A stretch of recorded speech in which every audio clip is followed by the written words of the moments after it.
Hello, East Tennessee. David Schiele from WBIR alongside our Locked On Vols host, Eric Cain.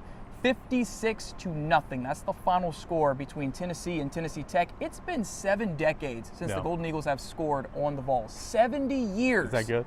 That's really good. Zeros on the board for 70 years. That's a really, really long time. I want your impressions on starting quarterback Hendon Hooker, who, of course, played in place of Joe Milton today. Yeah, I mean, again, he came in, he threw 3 touchdowns, ties a career high there, was very efficient with the football. Again, overall, still struggling to throw the football downfield. It's not just a Joe Milton problem. Hendon struggled a couple of times. You saw Harrison Bailey later in the game. So I think that shows more so that a lot with the wide receivers as well, that it's all, again, that's why you say passing game. But outside of that, I thought Hendon Hooker was fine. He had that one fumble when it was a miraculous play to get out of pressure. He got hit pretty well. Good to see him come back into the ball game. But I know Tennessee's staff is not done with Joe Milton, and when he's healthy, they're going to try to incorporate him back in there and give him another chance. But I mean, it's hard to argue that Hendon Hooker's, not your best option right now, right?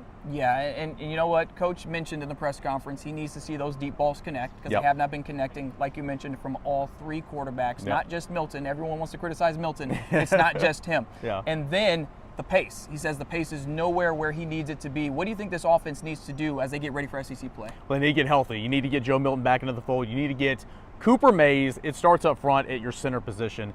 And, when Cooper Mays is back in the fold, you'll float Jerome Carvin back to guard. You'll be healthier in that timing. That pacing will get a little bit better. Plus, Jabari Small, your 1A option to your 1B tandem in the backfield there. He didn't play tonight. So, number 1, get healthy. Number 2, just get used to playing with the guy next to you. I still think there might be a shuffle on the offensive line coming up. We'll have to see where Cade Mays might line up, if it's guard or tackle.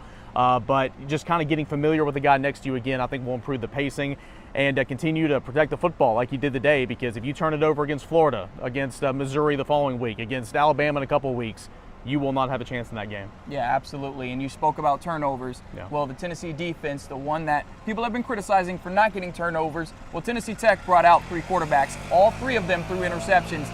4 of them by the Tennessee defense, 1 of them taken all the way back to the house. Your impressions on the Tennessee defense? Well, it was great. And again, you got to grade it on a curve, but Tennessee was not getting turnovers in the first 2 games. And so if it didn't happen now, when was it going to happen? 4 takeaways, one of which you mentioned, all interceptions, one of which a pick 6 for Solon Page right in front of his father that I know you guys are going to do something on later today. But it was good to see. Pressuring the quarterback, forcing bad throws, celebrating with their teammates. Again, sometimes they come in bunches. They came in bunches today. Tennessee will need that type of play. Maybe not to the extent of it was against Tennessee Tech, but you'll need that type of play moving forward in SEC. And let me tell you something. Florida is a tough place to play for Tennessee. So if the defense can get things together, they will absolutely have a better chance. And if you want full coverage on that, you can listen to Locked On Vols. How can people access that? Yeah, Locked On Vols on Twitter. You can find it on Apple, on Stitcher, on Spotify, pretty much wherever you get your podcast completely free. That's Locked On Vols. All right. That's Eric Cain. I'm David Schiele here at Neyland Stadium. You all take care.